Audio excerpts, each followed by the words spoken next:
ይህ የኢትዮጵያ ታሪክ የጥፋት ነጥብ ነው። ይህ በኢትዮጵያ ታሪክ የአዲስ ዘመን ጅማሬ፣ የአደይ ፍካት፣ የጀንበር ወገግታ፣ የመዓልት መገለጥ የመጀመሪያ ምዕራፍ ነው። ይህ የሀገሪቱ ምሰሶና ካስማን የነቀነቁ፣ ብሔራዊ ጥቅሟን አሳልፈው የሰጡ፣ ብሔራዊ ቅራኔን እየፈጠሩ በተቃርኖ ጡዘት ሽብልቅ እያስገቡ ቅራኔን ያሰፉ ኃይሎችን አንገት ያስደፋ የዘመን ክስተት ነው። ዛሬ በኢትዮጵያ ታሪክ ውስጥ አይደፈሩም የተባሉት ተደፍረዋል። የኢትዮጵያ መጻኢ ብሩህ ቀንን ለሚናፍቁ ሀገር ንጋት ላይ መሆኗን አብስራለች። ህዳሴ ግድቡ ከሞት ተቀስቅሷል። የጥልቁ መንግስት ዲፕ ስቴት አካላት ግድቡን የዘርፊያቸው ማዕከል ያደረጉበትን አስከፊ ታሪክ ሽሮ ግድቡ በአመራር ብቃት በልዩ ክትትልና የሀገርን ክብር አጽንቶ ለፍጻሜ በቅቷል። ትናንት ምክክር ያስፈልገናል ሲባል ማን ከማን ተጣልቶ በሚል ስላክ ሲሳለቁ የነበሩ አካላት ሀገር በምክክር ስትጸና ድንኳኖቿም ሲቆሙ እየተመለከቱ ነው።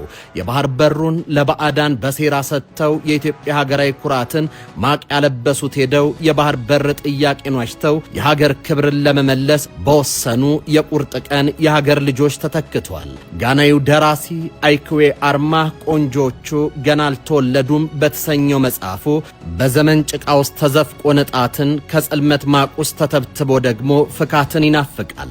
ደራሲው ከቀኝ ግዛት ነጻነት ማግስት ስለተኮለኮሉት የባርነት ቀናት እያወሳ ይተግሳል። የነጻነት ባሮቹንም ብሎም በቁጭት ይብሰከሰካል። ሆኖም ተስፋ አልቆረጠም። ነገ ቆንጆቹ ሲወለዱ እውነተኛውን ነጻነት ያጎናጽፉናል ብሎ ያምናል። በዚህ የአይክዌ አርማ አውድ የቀኝ ገዢዎች የጥላቻ ጥላ፣ የባዕዳን የክፋት በትርና የባንዳዎች ሸፍጥ ተደምረው የኢትዮጵያን ክፉ ቀናትን አዋልደዋል። ከባህር ገፍቷትም ነበር። ከትናንት እስከ ዛሬ የኢትዮጵያ መከራና ድል፣ ህመምና ትንሣኤ ሲጨለፍ የኖረው ከሁለቱ ውሃዎች ከአባይና ከቀይ ባህር ነው። የሀገሪቱ ብርቱና ጽኑ ቀናት የባህሩን ግርጌ ተንተራሰችባቸው የክብር ዘመናት ነበሩ። ጠላቶቿ ከባህሩ ሊያርቋት ሲታገሉ፣ እርሷ ደግሞ ወደ ቀደመ ርስቷ ለመመለስ ስትጥር የኖረችበት የዘመናት እውነትም ከዚህ የተለየ አይደለም። የአፄ ቴዎድሮስ ብርቱ ትግል የባህር በሩን ለማስመለስ ነበር። ራስ አሉላ አባ ነጋ የኢትዮጵያ የተፈጥሮ ወሰን ቀይ ባህር መሆኑን በአጽንኦት ተናግረዋል።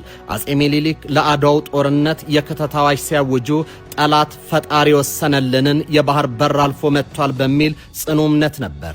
ንግሥት ዘውዲቱ፣ ልጅ ኢያሱ እንዲሁም ቀዳማዊ ኃይለ ሥላሴ በስልጣን ሹኩቻ ውስጥ ቢያልፉም ስለ ባህር በሩ ያላቸው አቋም ግን የጸናና አንድ ነበረ። የኮሎኔል መንግስቱ ኢትዮጵያ ድንበሯ ቀይ ባህር መሆኑን በደም መስክራለች።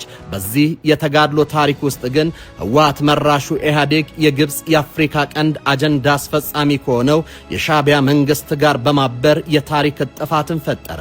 ስርዓቱ ከብሔራዊ የጋራ ጥቅም ይልቅ በብሔር ሊቃውንት መሃል የቀራኔ ሽብልቅ እያኖረ የራሱን የስልጣን ዕድሜ ማራዘምን ብቸኛ ያገዛዙ መልክ አድርጎት ኖሯል። ቀይ ባህር ኢትዮጵያ ካልተጠቀመችበት የግመል መጠጫ ይሆናል የሚል ንቀት አዘል አቋም በማንጸባረቁ የአካባቢውን ስትራቴጂያዊና ጂኦፖለቲካዊ ፋይዳ በሚገባ የተረዱ ወገኖች የባህር አካላችንን ለሀገር በጎ በማይመኙ ኃይሎች እጅ እንዳይወድቅ አበክረው ቢያስጠነቅቁም ሰሚ ጆሮ አላገኙም።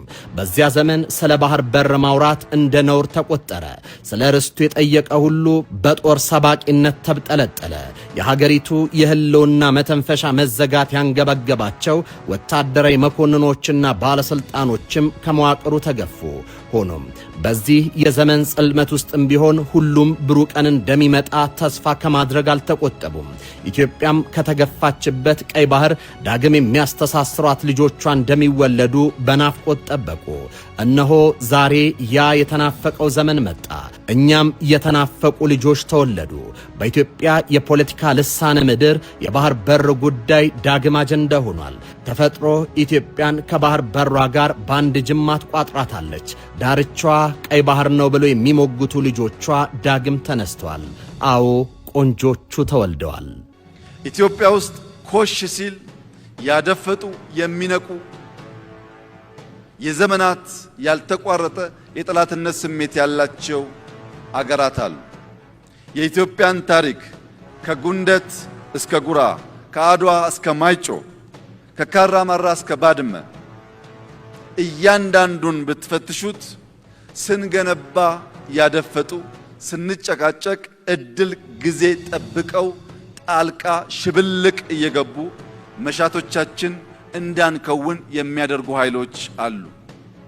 በዚህ የሽብልቅ ጉዞ በእኛ ስንፍና በነሱ ጊዜን በመጠቀም የሽብልቅ ጉዞ የጥንቱን ታሪክ ብንተው በቅርቡ ቀይ ባህርን ያጣንበት አጋጣሚ የዚህ እኩይ ታሪካዊ ክስተት አንዱ መገለጫ ነው። ጠቅላይ ሚኒስትር አብይ አህመድ በሀገራዊ ምክክር ጉባኤው መድረክ ላይ ይህንን ሐቅ አስተጋብተዋል። የጠቅላይ ሚኒስትሩ ንግግር ኢትዮጵያ ለሶስት አስርት ዓመታት ስትታመም ለቆየችበት ሕመም መድኃኒትን ይዞ የመጣ ነው። ለሺህ ዘመናት የኖረችበትንና የተነፈሰችበትን የቀይ ባህር ወደብ ተነጥቃ የጂኦግራፊ እስረኛ እንድትሆን የተፈረደባት በባዕዳን የጦር ሜዳ ብልጫ ሳይሆን በገዛ ልጆቿ የውስጥ መከፋፈል፣ የመንፈስ መዘናጋትና የታሪክ ስንፍና መሆኑ መሪር ሀገራዊ እውነት ያደርገዋል። በወቅቱ ሕዝብ ያልመከረበትና ውክልና ያልነበረው አካል የሀገሪቱን የውስጥ ፖለቲካ መላሸቅ እንደ ምቹ አጋጣሚ በመጠቀም በፈጸመው ታሪካዊ ሸፍት ኢትዮጵያ ከባህር መውጫ እንድትነጠል አድርጓታል። ይህ እኩይ የፖለቲካ ሴራ የተሸረበው የኢትዮጵያን ብሔራዊ ጥቅምና በቀይ ባህር ኮሪደር ላይ ያላትን ተፈጥሯዊ የጂኦፖለቲካ ተጽዕኖ ፈጣሪነት አሳልፎ ለባዕዳን በመስጠት ነበር። ይህ የታሪክ ክህደት አቅም በማጣት የተፈጠረ እንዳልሆነ ይልቁንም በውስጥ መከፋፈል የተወለደ መሆኑን ጠቅላይ ሚኒስትሩ በመድረኩ አስረግጧል። የኢትዮጵያ መሻትና ጥቅምን ማስቆም የሚችል ኃይል የለም፣ ያልተሳካልን በውስጥ ስንፍናችን እንጂ አቅማተን አይደለም ሲሉ አስረግጧል።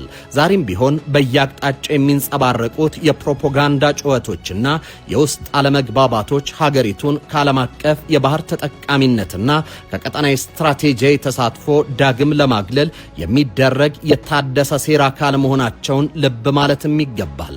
የትናንቱ ስህተት ዛሬም በሌላ መልክ እንዳይደገም የችግሩ ምንጭ ከስረ መሰረቱ መንቀል የግድም ይለዋል። ሆኖም ኢትዮጵያ ፈተናን ተሻግራ የምትጸና የዘመናት ባለቤት ናት። ያንን የጥፋት አዙሪት ሰብሮ ለመውጣትና ሀገረ መንግስቱን ባስተማማኝ መሰረት ላይ ዳግም ለመገንባት አሁን የተጀመረው ሀገራዊ የምክክር መድረክ ትልቅ የታሪክ ምዕራፍ ሆኗል። ይህ መድረክ የባለፈው ስንፍናችንን የምናርምበት፣ በልዩነቶቻችን ላይ የጋራ መግባባት ድልድይ የምንሰራበትና የነገዋን ጽኑ ኢትዮጵያ የምንቀርጽበት የንጋት ደወል ነው ያሉት ጠቅላይ ሚኒስትር አብይ መላው ሕዝብ ይህንን ጂኦፖለቲካ እውነታ በንቃት በመረዳት ከስሜታዊነት በጸዳና በአንድነት መንፈስ ለኢትዮጵያ ብሔራዊ ጥቅም ጠበቃ ሊሆን ይገባል ብለዋል። በጋራ ስንቆም ቀይ ባህርን ጨምሮ ያጣናቸውን ስትራቴጂያዊ ተጽዕኖቻችንን በሰላምና በፖለቲካዊ ጥበብ ማስመለስ የምንችልበት አቅም እናዳብራለን ብለዋል።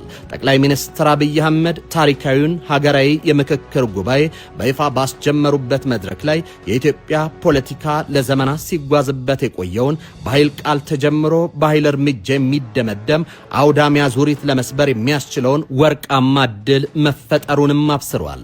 ኢትዮጵያ የራሷን አዲስ ታሪክ በገዛ እጇ እንድትከትብ የሚያስችላትን ብዕርና ብራና ያገኘችበት ታሪካዊ ምዕራፍ ላይ መሆኗን በአጽንኦት የገለጹት ጠቅላይ ሚኒስትሩ በመቶ ሺዎች የሚቆጠሩ ዜጎችን በማሳተፍ ከታች ወደ ላይ በተዘረጋ የህዝብ ድምፅ ላይ የተመሰረተው ይህ የውይይት መድረክ በቀጣዮቹ ሳምንታት 4000 የሚጠጉ ተሳታፊዎችን በአንድ ጣራ ስር እንደሚያሰባስብም አስታውቋል።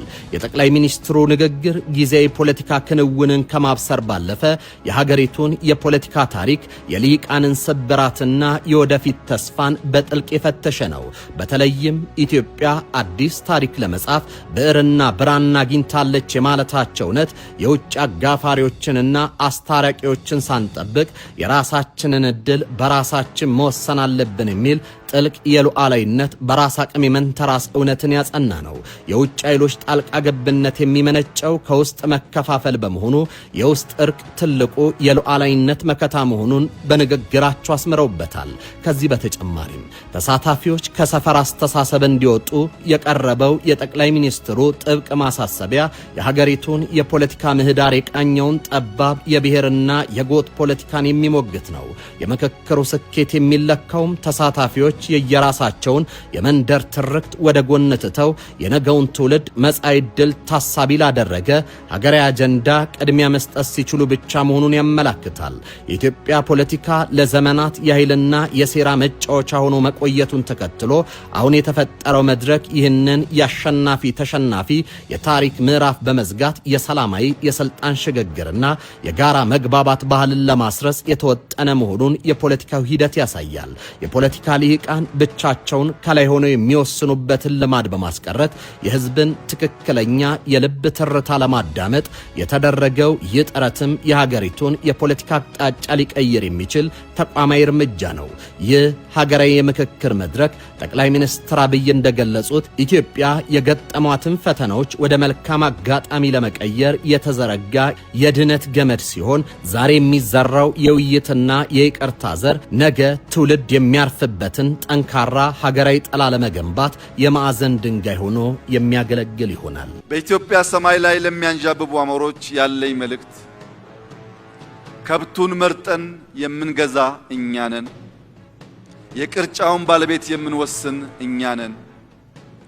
የተረፈንን የማንፈልገውን ካልሆነ በቀር የትኛውም አሞራ በጉልበት ከየትኛውም ቅርጫ መደብ ላይ አንዲት ኪሎ ስጋ መውሰድ እንደማይችል ላረጋግጥላቸው እፈልጋለሁ።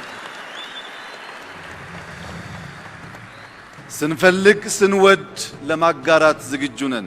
ከፍቃዳችን ውጭ ግን ለሺህ ዓመታት የኖረች የጸናች ኢትዮጵያ በቀላሉ በማይበጠስ ክር በማይበጠስ ገመድ የተሰናሰለች ኢትዮጵያ አሁን ባለው ፕሮፓጋንዳ ትዘናጋለች፣ ጥቅሟን አሳልፋ ትሰጣለች ብሎ መገመት ከንቱ ምኞት ስለሆነ ከወዲሁ የኛን ታሪክ በትክክለኛው መንገድ አገላብጣችሁና አውቃችሁ ቀልባችሁን በመመለስ ለጋራ ጥቅም በጋራ እንድንሰራ ጥሪዬን ላቀርብላችሁ ፈልጋለሁ። የኢትዮጵያ ሀገራዊ ምክክር ኮሚሽን ዋና ኮሚሽነር ፕሮፌሰር መስፍን አርአያ በታሪካዊው የምክክር ጉባኤ መክፈቻ ስነ ስርዓት ላይ ያስተጋቡት መልእክትም ሀገሪቱ ለዘመናት ከተዘፈቀችበት የፖለቲካ ዞሪት ለመውጣት የሚያስችል ብሩህ የተስፋ ጭላንጭል የፈነጠቀ ነበር። ዋና ኮሚሽነሩ ባደረጉት ጥልቅ ንግግር ምክክር ማለት ውብ የሆነውን የሀገር ብዝሃነትን ማጥፊያ ማሽን ሳይሆን ልዩነቶችን በሰለጠነ የፖለቲካ ቋንቋ አቻችሎና አከባብሮ በጋራ ለመኖር የሚያስችል ጽኑ ስርዓት መገንቢያ መሳሪያ መሆኑን በአጽንኦት አስምረውበታል። ከምስረቱ አንስቶ እልህ አስጨራሽና ውስብስብ የዝግጅት ምዕራፎችን አልፎ እዚህ የደረሰው ኮሚሽኑ የተጣለበትን ሀገራዊ አደራ ከዳር ለማድረስ ቆርጦ መነሳቱን የሚያንጸባርቅ የመድረክ ማብሰሪያ መሆኑም አልፏል።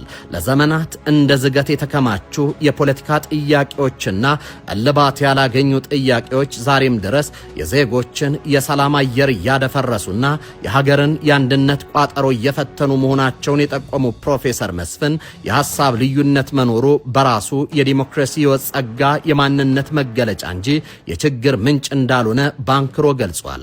ይልቁንም ትልቁ ማነቆና የችግሮች ሁሉ ስር እነዚህን የተፈጥሮና የፖለቲካ ልዩነቶችን በሰለጠነ የጠረጴዛ ዙሪያ ውይይት ከመፍታት ይልቅ በጉልበት በኩርፊያ በመገለልና በጠመንጃ ፈሙዝ ለማስተናገድ የሚደረገው አጥፊ ሙከራ መሆኑን በጥልቀት ተንትነዋል። ስር የሰደዱ ሀገራዊ ህመሞችን በኃይል እርምጃም ሆነ በጊዜያዊ የህመም ማስታገሻዎች አሊያም አግላይ በሆነ አካሄዶች በዘላቂነት መፈወስ እንደማይቻል የኢትዮጵያ ታሪክ በደም አሻራው በሚገባ አስተምሮናል። በመሆኑም ብቸኛው የመውጫ ቀዳዳ ታማኝ፣ ሁሉንም አሳታፊ፣ ግልጽና ሳይንሳዊ መሰረት ያለው ሀገራዊ ምክክር ማካሄድ ብቻ መሆኑንም አብራርተዋል። የተጀመረው ታላቅ ጉባኤም ዜጎች እርስ በርሳቸው በልብ እንዲደማመጡ፣ አንዱ የሌላውን የህመም ስሜት በጽሞና እንዲረዳ፣ እንዲሁም በየጊዜው እያመረቀዙ ሀገርን በሚያዳክሙ የታሪክ ጠባሳዎችና አፍራሽ ትርክቶች ፈውስ አግኝተው በጋራ ጣፈንታችን ላይ በአንድ ልብ እንድንስማማ ልዩ ዕድል የሚሰጥ ሀገራዊ የትንሳኤና የፈውስ መድረክ መሆኑን ኮሚሽነሩ ገልጸዋል። ዛሬ በዚህ አዳራሽ የተሰባሰብነው በታሪክ ምዕራፍ ላይ ስፍራን ለሚይዝ ታላቅ ጉዳይ ነው። ሕፃናቶቹም ታሪክን እንስራ ብለውናል። ይህ ጉባኤ የሀገራችንን የፖለቲካና የማህበራዊ ጉዞ አቅጣጫ የሚያቀና ለቀጣዩ ትውልድ ጠንካራና አስተማማኝ ሀገር ለመገንባት የሚያስችል አዲስ የታሪክ ምዕራፍ የሚከፍት ነው።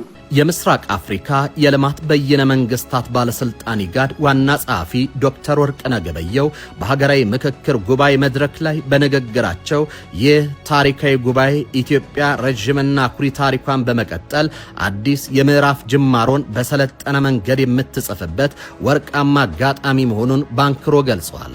በዓለም መድረክ ላይ የሰለጠኑና የዳበሩ ሀገራት በጦርነትና በግጭት መገንባታቸውን አምነው ሳይሆን ለሀገር ቅድሚያን ሰጥተው በሰከነ ውይይት ለዘመናት የዘለቀ ስልጣኔን መገንባት መቻላቸውን በማስታወስ ኢትዮጵያም ከዚህ ተሞክሮ ልትማር እንደሚገባም ጠቁሟል። ኢትዮጵያ ማንነቷን የምትፈልግ አዲስ ሀገር ሳትሆን በጥንታዊ ስልጣኔዎች ማህፀን ውስጥ በግንባር ቀደምትነት የምትጠቀስ ግዙፍ ታሪክ ያላት ሀገር መሆኗን ያወሱት ዶክተር ወርቅነህ በባህሏና በሃይማኖታዊ እሴቶቿ ውስጥ የተከማቹትን የእርቅና የሰላም ውብ ስርዓቶች ዳግም ማነቃቃት እንደሚገባ አሳስቧል። በኢትዮጵያዊነት ማህበራዊ ውል ውስጥ የሀገር ሽማግሌዎች በጥበብና በትዕግስት የሀገርን ቁስል በራስ መንገድ የመድኃኒትነት ሚና ተጫውተው እንዳሳደጉት ሁሉ አሁንም መፍትሄው ወደ ውጪ ሳይሆን ወደ ውስጥ መመልከት እንደሆነ አበክረው ተናግሯል። የቀደሙት አባቶችን ለፖለቲካና ማህበራዊ ጥያቄዎች ምላሽ ፍለጋ የውጭ አማካሪዎችን ሳይጠብቁ የውስጥ መግባባትን እንደ መፍትሄ ወስዱ እንደነበር በማስታወስ በአሁኑ ወቅትም ልዩነቶችን በብዕር ኃይልና በውይይት መፍታት ለራስ ክብርና ለዓለም አቀፍ ማህበረሰብ የሚሰጥ ታላቅ ማሳያ መሆኑንም አስረድቷል። ተሳታፊዎች በልባዊ ሀገራዊ ስሜት እንዲመሩና ለዘመናት ሀገርን ሲያዳክሙ የቆዩ ግጭቶችን በአስቸኳይ እንዲያበቁ ይህም ዕለት በኢትዮጵያ የፖለቲካ ታሪክ ውስጥ አዲስ የስልጣኔ ጎህ የሚቀድበት መሰረታዊ የለውጥ ምዕራፍ እንዲሆን ጥሪያቸውን አስተላልፈዋል። ኢትዮጵያ ማንነቷን የምትፈልግ አዲስ ሀገር አይደለችም። በምድር ላይ ካሉ እጅግ ጥንታዊና ጠንካራ ስልጣኔዎች አንዷ ናት። በታሪካችን በባህላችንና በእምነታችን ውስጥ በጥልቀት ስር የሰደዱ እና እጅግ ውብ የሆኑ የእርቅና የማስታረቅ ስርዓቶች አሉ። ሽማግሌዎቻችን ጥበብን ጨምሮ እስከ ጥንታዊ የአገር ባህል ሕጎቻችን ድረስ ኢትዮጵያ የራሷን ቁስል የምታክምበት ቁልፍ በእጇ ላይ ያለ አገር ናት። መልስ ፍለጋ ለችግሮቻችን ወደ ውጪ የምናማትርበት ጉዳይ ብዙ የለም። በሁሉም በላይ መመልከት ያለባችሁ ወደ ውስጣችሁ ነው። ቅድም ክቡር ጠቅላይ ሚኒስትር ያነሷቸው በርካታ ቁም ነገሮች አገራችንን ችግሮች መፍታት ብቻ ሳይሆን ለሌላውም ለአፍሪካና ከዛ በላይ መፍትሄ የሚሆን የአገራችንን የገነባንበት አገራችንን ያጸናንበት በርካታ ምሳሌዎች በእጃችን ያለን ህዝቦች ነን።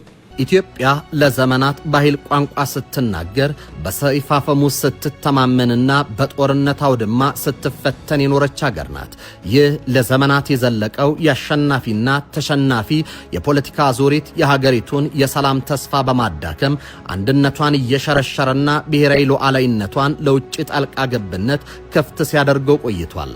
ዛሬ ኢትዮጵያ የገባችበት አዲስ የፖለቲካ ምዕራፍ ይህንን የቆየ ታሪክ ቁስል በምክክርና በምክክር ብቻ ለመሻር የምትሞክርበት ሀገረ መንግስቷን በውይይት ማጠንጠኛ ላይ ለማስቀመጥ የቆረጠችበት ወሳኝ ወቅት ነው። ምክክር ማለት በመንግስትና በህዝብ በሊቃውንትና በምሁራን በብሔሮችና በዜጎች መካከል የሚፈጠር የልብ ትርታ ነው። ይህ ሂደት ልዩነቶችን እንደ ጠላት ሳይሆን እንደ አንድ የሀገር ግንባታ አካል በመውሰድ በጋራ መፍትሄ ላይ ለመድረስ የሚያስችል የሰለጠነ የፖለቲካ መንገድ ነው። ኢትዮጵያ እንደ ሀገር እንድትጸና ዜጎቿ በነጻነትና በእኩልነት እንዲኖሩ የባለፈው የሰቀቀን ታሪክ ድጋሚ እንዳይከሰት ዋስትናው ጠመንጃ ሳይሆን የጋራ መግባባት ነው። የሀገር መሰረት የሚደላደለው በሰፈነ የሰላም ድባብ እርስ በርስ በመደማመጥና የጋራ ህልውናን አጀንዳ በማቀንቀንም ነው። በመሆኑም በምክክር የሚገኘው ሰላም ከማናቸውም የኃይል አሰራር በላይ ጠንካራ መሰረት አለው። ኢትዮጵያ በምክክርና በምክክር ብቻ ራሷን የምትገነባ ታሪኳን የምታድስና ወደ ብሩህ ተስፋ የምትሻገር ታላቅ አገር ናት። እናም ይህንን የውይይት መንገድ በጽናት መከተል ለሀገረ መንግስቷ ዘላቂነት የሚደረግ የህልውና አዋጅ ነው። የተከበራችሁ የኢትዮ መልሕቅ ቤተሰቦች የዛሬው መልሕቃችን በዚህ ተጠናቋል። በቀጣይ በሌላ ምዕራፍ እስከምንገናኝ በያላችሁበት ሰናይ ጊዜ ይሆንላችሁ።